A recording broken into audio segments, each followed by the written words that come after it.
What's the biggest misconception that our society has put on our culture around what divorce truly is? And number one is that it has to be a knockdown, drag-out battle. That you have to just light the powder keg, blow the thing up. Meet Joe Dillon, a pioneer in divorce mediation who's been helping couples in their marriages with dignity and financial clarity for over 17 years. As a co-founder of Equitable Mediation Services, Joe combines his MBA in finance and specialized training from Harvard, MIT, and Northwestern University to guide couples towards emotionally and financially sound agreements. Joe brings personal empathy and professional expertise to his work, helping couples focus on creating agreements that truly work for everyone. Beyond mediation, Joe is a devoted husband, dad, dog, and community caretaker, passionate about service, food, and music. Hey, everybody. Welcome back to Never in Reverse podcast. I'm your host, Jeremy Axel. Today, we're diving into a new series, the guest series. We have a very special guest coming on. The gentleman, his name is Joe Dillon. Welcome to the show, Joe. Hey, thanks for having me, Jeremy. Looking forward to talking to you. Yeah, man. Where are you located today? So the guests know. San Diego, so beautiful Southern California, and but I paid my dues originally from the East Coast and then spent some time in Chicago, so I've earned this weather. Oh, so that's where you live now? Yeah, so we're my wife wanted to move out here always her whole life, and I by nature am a city guy, but you know it's pretty hard to complain in January when you're sitting outside and you go, oh, I need a sweatshirt. So you know that's the pro of being out here. So it's actually very nice. The vibes, man, in that San Diego. I was just out there for a trade show, man, and it's just it's not LA, right? It's like this perfect blend of like a city that's just chill, but you get access points to every cool thing.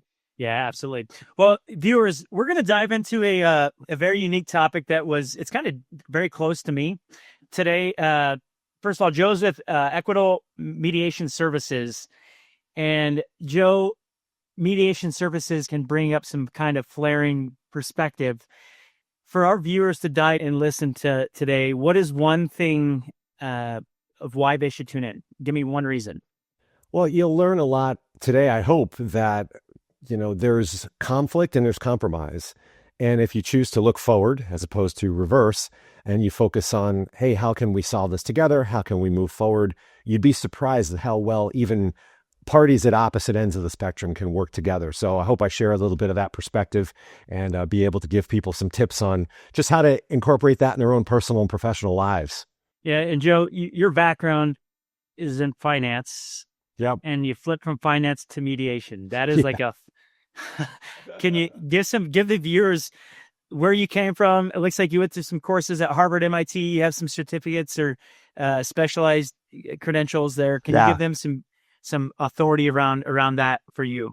Yeah, certainly. So when I was working in corporate, I was in publishing companies, and I was working in the sales finance department. I was a director. And what would happen is I was finding myself actually mediating. So I had both the legal department and the sales department reporting to me. So if you know anything about salespeople, they want to do anything they can to make the sale right. They don't care what the terms are. They just want their commission check. When can we process this order? The legal department, on the other hand, says, no, I'm sorry, there's a comma out of place. This deal has to die. And so here I am now, you know, you're getting the salespeople going, but Joe, my commission, I got to make my fourth quarter numbers. And the legal department going, hold on, we need to talk to somebody.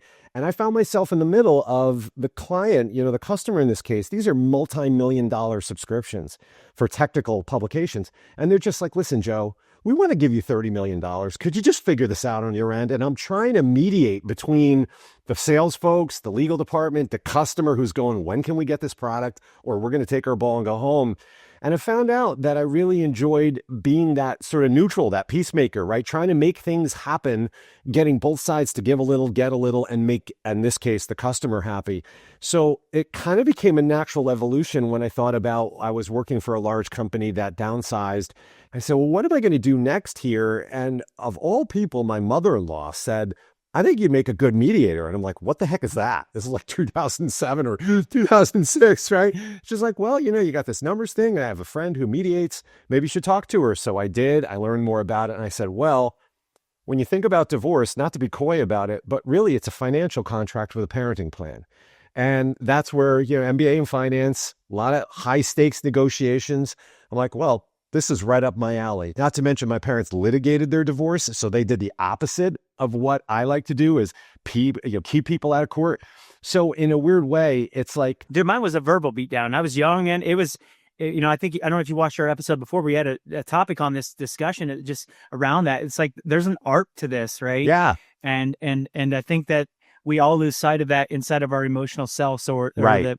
we're not safe, right? So we all dive into this deep level of inherent disruption that there's no art in it. And I see it all the time. I'm seeing it in some friends right now. There's no art and integrity in the process. They're just, we'll dive into that a little bit later in the episode, but I think there's this structure that I'm curious to learn about. I'm excited to hear from you on, so your parents have gone through divorce, and you were able to see that firsthand, probably the opposite route Right. of hopefully that you want to give the viewers. Right. Because that probably created some structure in you that is probably still with you today, I got to assume, on an emotional level, right? We all kind of face certain things in life, and divorce structure is it could be very interesting at times, and it comes up in different ways as you get older. It does for me anyways. Especially in relationships, right? Whether they're, friendships, romantic relationships, that you view it as a battle, as I have to win, you have to lose. And when you get out of that win-lose mindset, as cliche as it sounds, it really changes your whole perspective about how can we both walk away from this feeling good, right? Because we can expand the pie, we can each walk away with something, we can each be happy. And at the end of the day, it also didn't destroy us internally, like you said, Jeremy, right? It's just like, what's it doing? You're the only one who's upset. The other person, walked away from this argument, and you're just still seething, right? And the other folks like, I gotta go, dude. Like, you go deal with yourself, so. Yeah, and there's at the end of it, like it's depending which direction people go, man. I see people in this process currently, and they're taking different approaches, and it's painful to watch, but it's unique because everyone's perspective of what they bring to the table, it brings it can bring cruelty, it can bring a lot of resentment, all these things that we'll dive into. But one thing, guys, because I'm curious, we've talked about a bunch of personal things on this podcast. How'd you find us? Yeah, so I like to walk. And so one of the things I do, I'm always like in Spotify and I'm flipping through podcasts, and I randomly came across you guys. So I'm like, and it's funny, right? Because we all have our people that we listen to. But then sometimes it's like, I haven't listened to this one for a while. And so let me just poke this on. And it's, during the workday. So I put, you guys, I have like this whole, in my like Spotify favorites, I have this whole list of kind of things, and I float in and out. So I might listen for a little bit of this, a little bit of that. And like I said, what really just, sometimes it's as simple as a title, a thumbnail, like on YouTube. And I'm like I was sharing with you before, I was like, wow, this is my mantra. This is mediation's mantra. Mediation is a forward-looking process, never in reverse. So that's how I came to you guys. And I was like, okay, this is really what is going on here? I was like, I might know this guy. Like, I feel like I know this guy, So. And then you listen to me probably beat Doug down and like, dude, I'm out of here. Take that email back. That's all right. He deserves it, I'm sure. I'm sure he's done something. Not that I know, but I'm sure he's done something. Oh, no, it's daily, 24 years worth. But all right.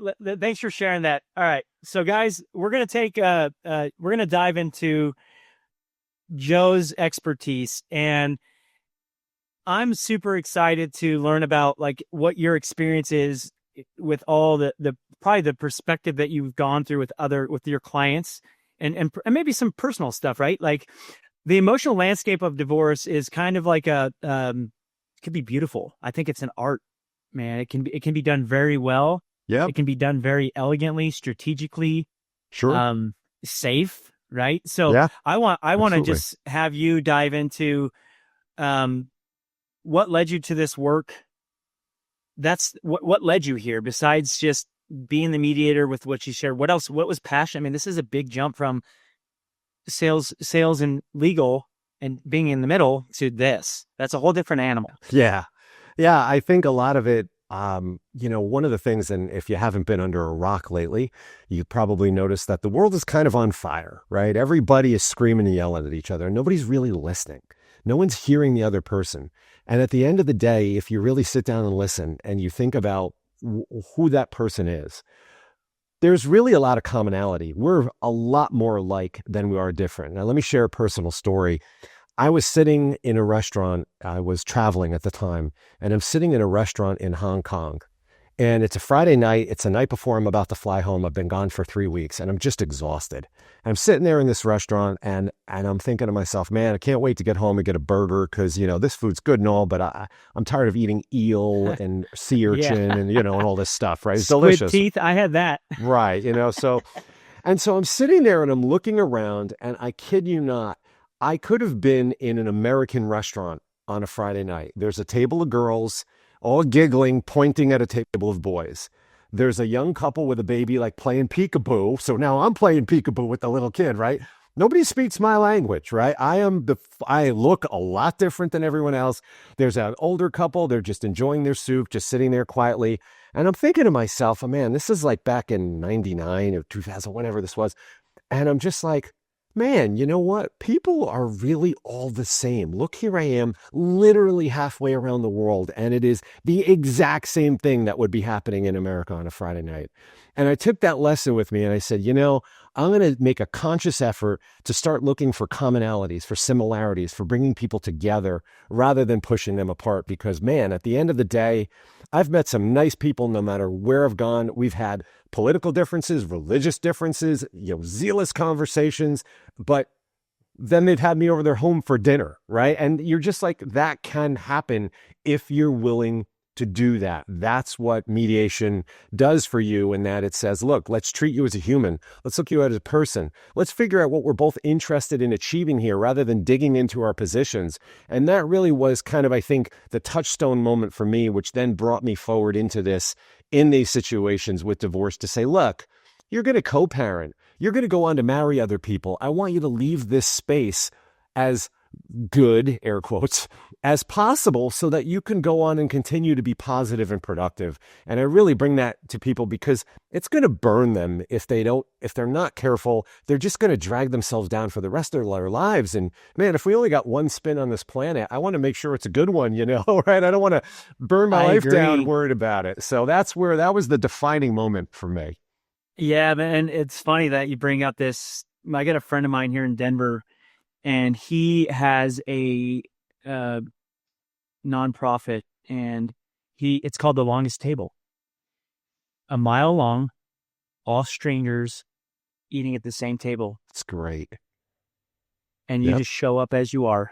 Right. And no phones, no don't bring any of the back. Just Beautiful. Get together. And they just did one in Littleton as well. I think they ended up getting about a little over 3,000. They didn't quite get 5480. They're basically trying to get a mile long of 5480. That's awesome. Mile. So, but good for him as his first year, man. And I was so proud of him to dig into that. And really, what you're saying is just everyone, we're all the same, man. Like, take away everything, and when we're buried 6 feet deep, man, we're all going to the same place, right? And that you keep the perspective of that. And I think that situationally sometimes things happen, and we kind of bring in a lot of baggage during moments. I can attest to there's times that I do that, and I'm working through that too, right? Like how I show up in my marriage and how I show up to my team and my family, everything. And it just, if you weren't given the tools, man, later in life, I'm in that process right now. Like, how do I get better at that stuff? For viewers, what's the biggest misconception that our society has put on our culture around misconceptions of what divorce truly is and what it means? Number one is that it has to be a knockdown, drag out battle, right? That you have to just light the powder keg, blow the thing up. You can have an amicable divorce. I know it sounds like jumbo shrimp, right? It's like, what the hell does that mean? But it is possible. And that, I think, is a big misconception. Another one is that there's some magic rule book that says, here's what you're entitled to. States have, they have like guidelines or statutes, but you can still deviate from them. I think a lot of people are very surprised to find out that judges are overwhelmed, right? Since the pandemic, if statistics are to be believed, courts are short-staffed by 40%. The staff just never came back. Now you're a judge, you've got cases piled on top of you. You don't want to listen to people screaming and yelling at each other. You want them settling and get out. You want to empower them to do what they think is best. And that's also what mediation does. It says, look, guys, you can go and have a stranger decide your fate, or you can figure out what's best for you and your family and make the judge happy. And they're like, great, this looks good. Stamp, go to window 5 and pick up your copy, right? And it's not that you discount the divorce process because it's a serious process, but you want people to understand it doesn't have to be battle. You're in control, you're empowered, and that's what the courts want you to do. So that's the message to people out there. It's in your hands. You have a lot more control than you think. Yeah, and I think that, just I haven't experienced it yet, but and I never will, I hope. But if I think we've been taught that you're exactly right, that drag down like battle, and that's how my experience was seen at a young age. I remember parts of it, and I think that from an overall perspective where you can help jump in and fit in, I think that's kind of a beautiful position, right? We're not jumping right into the court system where you're going to be you're basically now trapped into this process until the test of time, until the person basically taps out. There's typically, I'm sure, but someone's tapping out, right? Like at some point, someone's just like, there's nothing, either financially, there's nothing left to give. There's emotionally nothing left to give.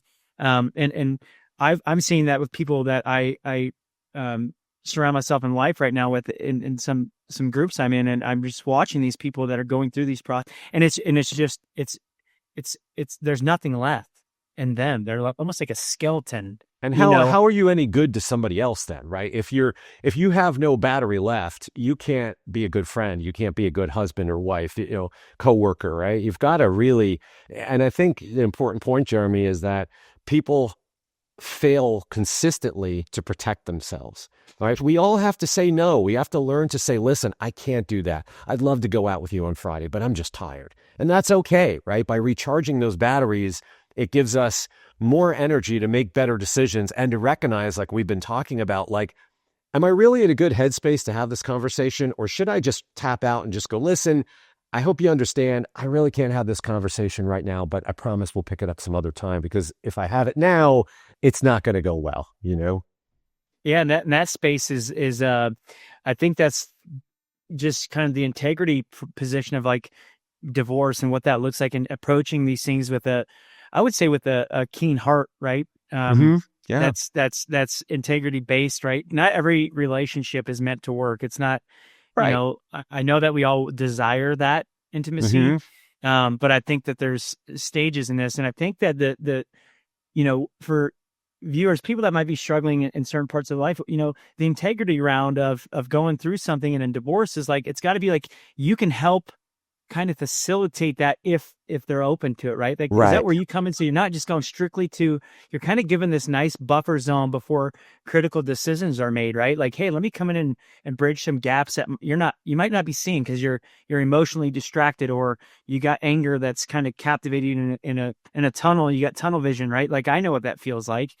What does it look like for you do you come in and kind of help on the integrity round of maybe discrepancies in divorce, or heading that direction? Where do you fit in on the process? Yeah, so it's a great question. It's funny, when I talk to prospective clients, I always say that I apologize in advance and say, listen, you're going to hear me say, we're a lot different than other mediators way too many times. You're going to think like broken record, this guy.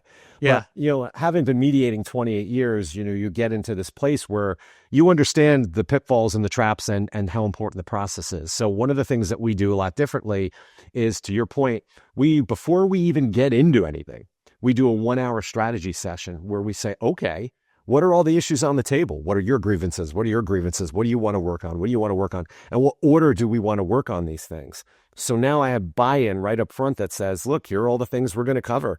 And sometimes it gets a little heated, but I have the protection of this just being a strategy session and saying, listen, you might not think that, your whatever XYZ is a problem, but if your soon-to-be X does, then we need to talk about it. And I think by putting all those things out on the table, suddenly there's no landmines that we're stepping on. We all know what issues we're going to be talking about. And at the end of the day, if you focus people on the interest-based negotiation rather than the positional, like I win, you lose, that's where you can really make some conversation happen.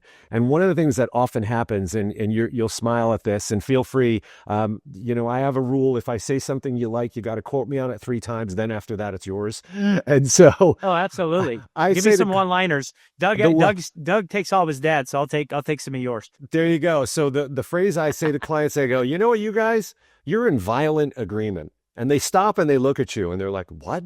I'm like, you are in violent agreement. You are so much in agreement, but because you're just yelling at each other, you can't see that you're in agreement.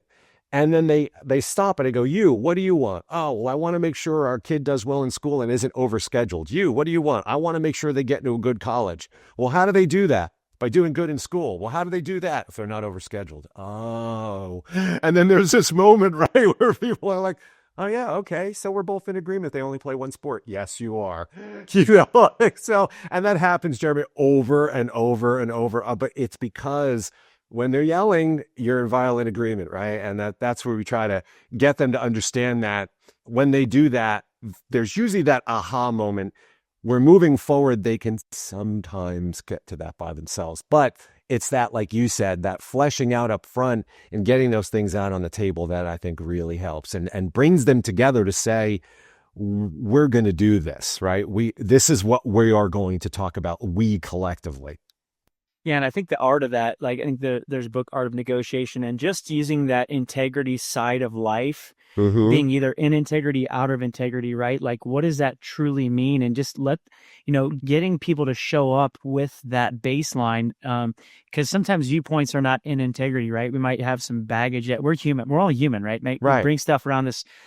Sometimes you show up in ways that you're like, I didn't think I could ever do that. That was not smart. Or I said something that was maybe I thought was funny, but maybe it offended someone, and now you feel out of integrity, and maybe now you're shaming yourself. There's so many dynamics that come into your line of work that I can imagine from that typically go back way in childhood for both those people. Yes. What's the hardest part of you doing this work? What do you find the most difficult? Well, I think most difficult is, or personally most difficult is not carrying it with you after hours.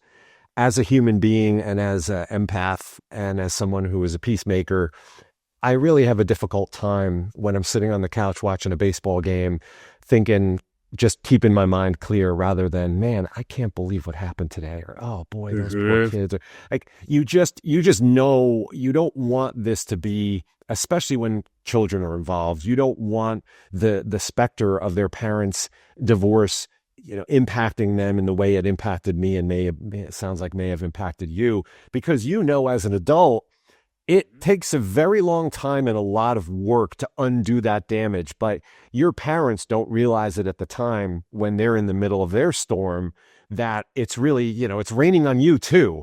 And it's raining big, man. Those drops are bigger. Absolutely. Man, I'll tell you what, I'm in that fight right now within my, not internally, but I'm going through it. Like discovery of the reality of it. And actually last night I get together a group of guys on Wednesday nights, and it's funny, man. They're pushing into this part of me because I was just like, man, I'm getting more curious about why certain things show up, and the curiosity has got me interested in like myself, right? And it wasn't like I'm mad at myself, but I'm like, I'm real. I'm like, I got certain things, like I'm a judge. I've learned that I'm a judge. And then when I judge, I become not clear with people because I'm probably judging them and I'm putting up a barrier that maybe potentially this isn't safe. So I'm just in this weird phase around, but that all stemmed from me not feeling safe as a young child. So you're right. And that's what I was going to point back to, is like, man, all that stuff, I'm 43 years old, man. I'm still dealing with it because I hadn't even discovered that side of me. Right. And now I'm getting more clear. I'm laughing at it now. I'm like, okay.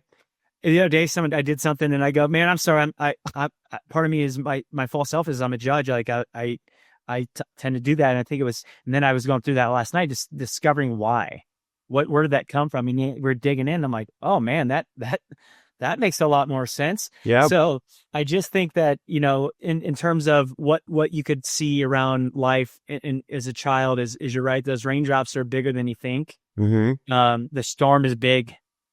And you can really transition someone's life from a stability standpoint for what the child needs. So I can't imagine sitting on the couch in your role and trying to absorb that at times, man. That's gotta be the hardest part.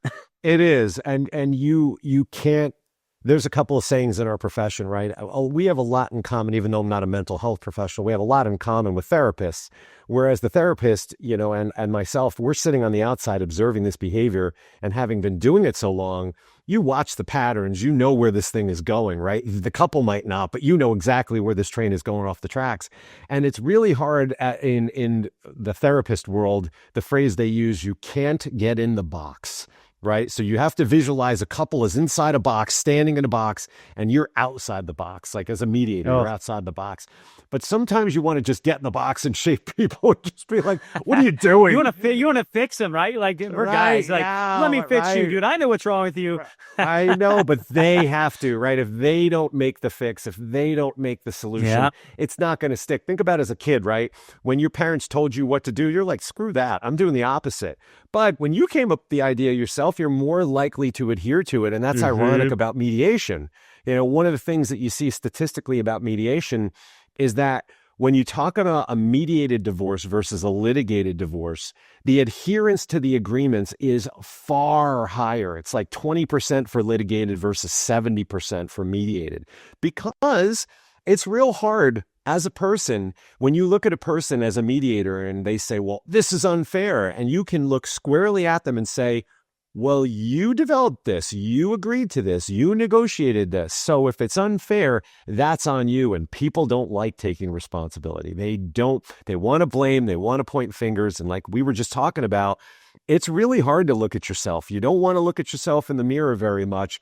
And when you do, a lot of people don't like what they see. So we try to get them to understand, this is on you, man. Remember, at the end of the day, I say to them, I'm going to sleep at night, go on the pillow, I'll think of you fondly. But 10 years from now, if you're still bitching and moaning at each other, that's ruining your life. It's not impacting mine. So let's do something now that can prevent that. And that helps also bring people together. And I think that dynamic in your space, just the ability to, in mediation ecosystem, and I think we're going to go through a transition in our country. I think there's a different perspective. I think I'm hoping are going to lean more into their marriages with connection. I think we're all getting more united. I have a feeling, I can sense that just with what's happening in Denver. I just feel like people are really pushing to get more connected again, instead of being so distracted. But in the future of mediation, what do you see in the business side of this? I was thinking about this for you. I'm like, man, what's AI going to do to this? Right. I think moving forward, one of the things that you learn, now I'm not an attorney, as you know, my background, I'm a non-attorney mediator, and you do not have to be a lawyer to be a mediator. Mediation is a skill unto itself. And quite frankly, I have a lot of great friends who are attorneys. I have utmost respect for lawyers. Lawyers are advocates. They're one-sided. They have to stick up for their client. Mediators are neutral, right? We stick up for everybody.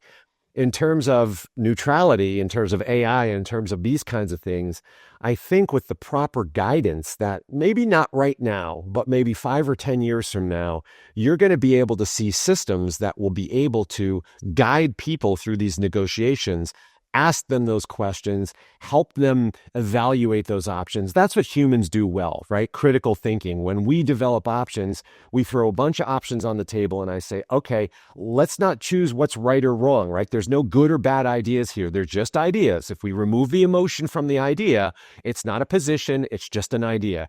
We look at each one. What's the pro of this and the con of this?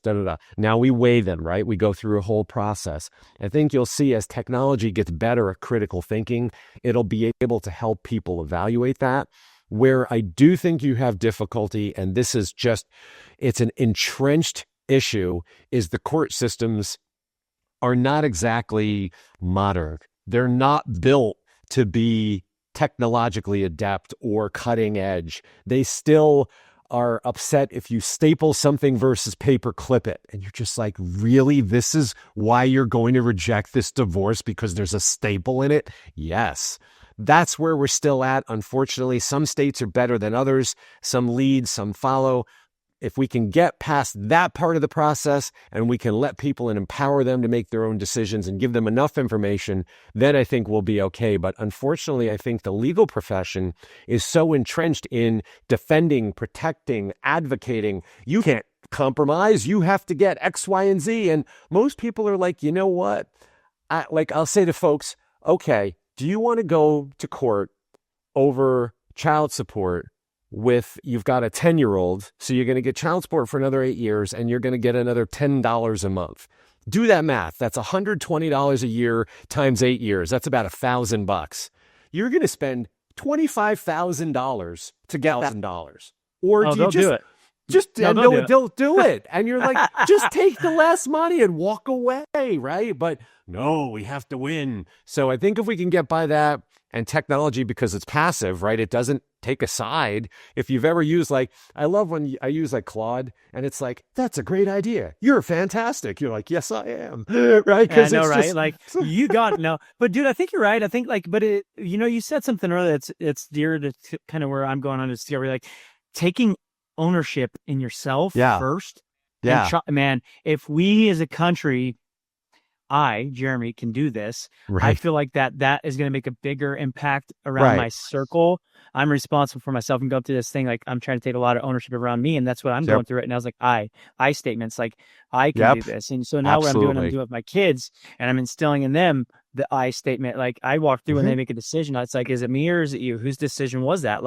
So we can start grooming this understanding that there's reality around your decisions, and it's true, and you're responsible, and it's not everyone else's fault. It's not Macy's fault that you went and bought a new dress. It's not McDonald's fault that you ate a hamburger. It's none of that. It's all it starts within us, and we gotta if we start pushing towards that, I think it's just going to give us strength in our society that we desire. I desire anyways. I think as we wind this episode down, Joe, I got a couple quick questions for the viewers. If you were going to get married today, what would you tell those people that are going towards that? What would you want them to know? Get a prenuptial agreement. That'd be number one. Believe it or not, if you don't have to be a millionaire to have a prenup. There's a lot of stuff that we all carry into marriage, especially as we're getting married later. Cheryl, my wife, and I, we got married later. Each of us owned a house. So she had a business. We had things, right? We were older. We were 36 and 35. And so as people get married older, you've probably achieved more, done more, but also it can help in the more acrimonious times where if you have a prenup, even if it's something as simple that says, if God forbid we ever get divorced and we have children, we're going to agree to a 50-50 parenting, or we're going to agree to use our state child support guideline. Really just real generic stuff.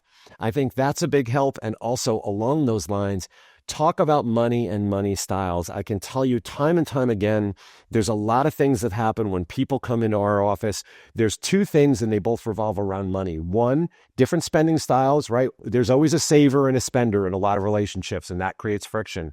Yep. Number two, when you talk about family, one of my favorite lines I hear from people, not favorite because I like it, but favorite because I just know it's coming. When you've got a couple where one spouse works outside the home and one spouse works inside the home, we want to make sure we're careful about that, right? We don't say you're stay-at-home mom or stay-at-home dad. You're working, you're raising these kids and changing those diapers, right? That's way harder than the outside work. It sure is. And one of the spouses says, well, you get to stay home all day, And the person is like, well, I didn't want that. You decided that I was going to stay home all day. And that is another big conversation. What's going to happen if we do have kids?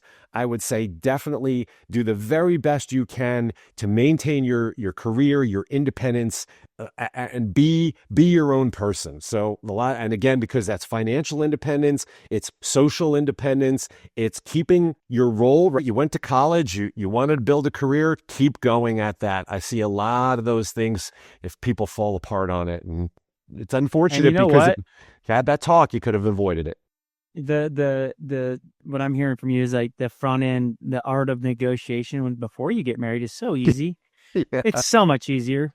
It's like anything. It's like in sales, just you close a deal. It's easy to get the contractual stuff before. Once that contract and money exchanges hands, if that contract is not clear, meaning that we both understand how we're going to maintain integrity in this marriage, or integrity I never said that, or that didn't happen. Right. That's what typically happens, because potentially that person's not showing up the way that they thought they were. Maybe they were that person that was in the closet hiding, that didn't want to show that skeleton in their closet. And all of a sudden, or something traumatic happens that stems something that was deeper and hidden. I mean, there's so many dynamics, right? So it's easy to help on the front end from what I'm hearing.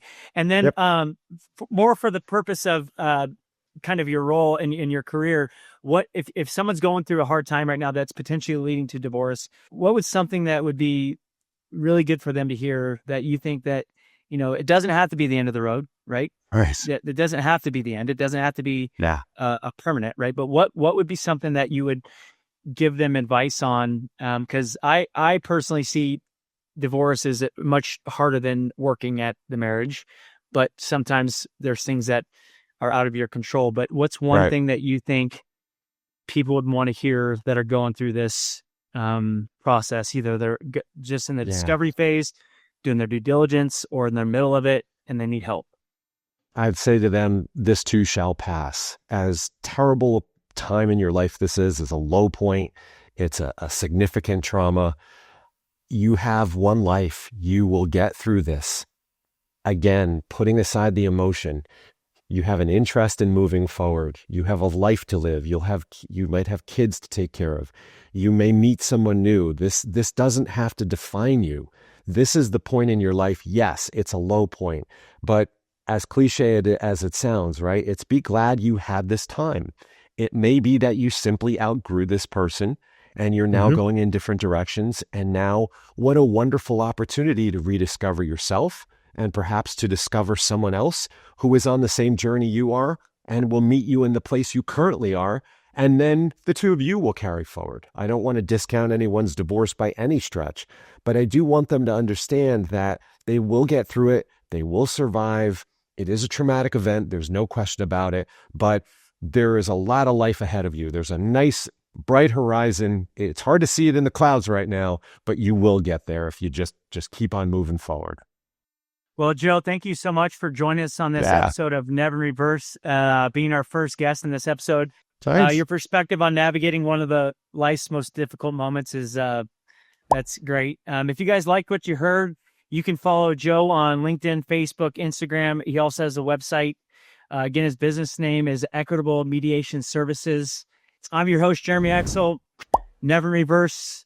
Always moving forward, guys. Please like, subscribe, PM us on Instagram, Facebook, YouTube, all the above. Until next time, Joe. Appreciate you, buddy. Have a good day. Thanks, man. Have a good day. Take care, man. See ya.